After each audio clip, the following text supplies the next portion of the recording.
गांव के आखिरी छोर पर एक टूटी सी झोपड़ी थी। उसी झोपड़ी में रहता था मोहन। झोपड़ी छोटी थी, लेकिन उसमें सपने बहुत बड़े रहते थे। मोहन का परिवार बेहद गरीब था। पिता खेतों में मजदूरी करते थे और माँ दूसरों के घरों में बर्तन मांजती थीं। कई बार घर में चूल्हा सिर्फ इसलिए जलता था क्योंकि किसी ने बचा हुआ खाना दे दिया। मोहन पढ़ाई में तेज था, लेकिन गरीबी उसके रास्ते में दीवार बनकर खड़ी थी। स्कूल की फीस, कॉपी किताबें, सब उसके लिए किसी सपने से कम नहीं थे। फिर भी वह हर सुबह स्कूल जाता, क्योंकि उसे भरोसा था कि शिक्षा ही उसकी किस्मत बदल सकती है। एक दिन स्कूल में टीचर ने कहा, कल सभी बच्चे प्रोजेक्ट लेकर आएंगे। जो अच्छा करेगा, उसे जिले के प्रतियोगिता में भेजा जाएगा। मोहन खुश तो हुआ, लेकिन डर भी गया। उसके पास न रंगीन चार्ट थे, न नए पेन। रात को उसने माँ से कहा, माँ, मेरे पास प्रोजेक्ट बनाने के लिए कुछ नहीं है। माँ ने चुपचाप उसकी बात सुनी, फिर मुस्कराकर बोली, बेटा, जो है उसी से सबसे अच्छा बना। रात भर मोहन जागता रहा। उसने पुराने अखबार, टूटी कॉपी और मिट्टी से अपना प्रोजेक्ट तैयार किया।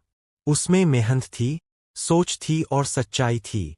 अगले दिन जब सारे बच्चे चमचमाते प्रोजेक्ट लेकर आए, तो मोहन का काम सबसे अलग था। कुछ बच्चों ने उसका मजाक उड़ाया, लेकिन टीचर ने ध्यान से देखा और कहा, यही असली मेहनत है। मोहन का चयन हो गया।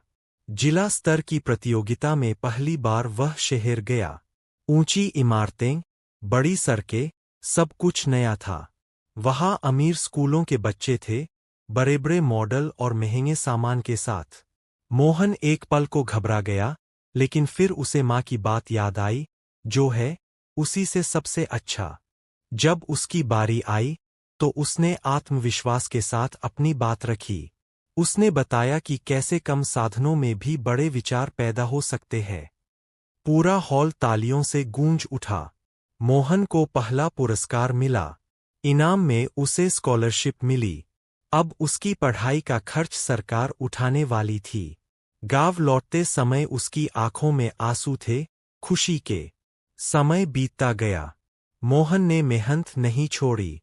उसने कॉलेज की पढ़ाई पूरी की और एक दिन उसी गांव में एक छोटा स्कूल खोल दिया। वही झोपड़ी अब बच्चों की हंसी से भरने लगी। एक दिन किसी बच्चे ने उससे पूछा, सर, आप इतने बड़े होकर भी? मोहन मुस्कराया और बोला, क्योंकि जहां से सपना शुरू होता है, वहीं से उसे दूसरों तक पहुंचाना चाहिए। उस दिन गांव वालों को समझ आ गया कि अमीरी पैसों से नहीं, सोच से आती है। अगर वीडियो पसंद आए तो लाइक शेयर सब्सक्राइब जरूर करें और प्यारा सा कमेंट भी कर दे ताकि हमें भी मोटिवेशन मिले। धन्यवाद।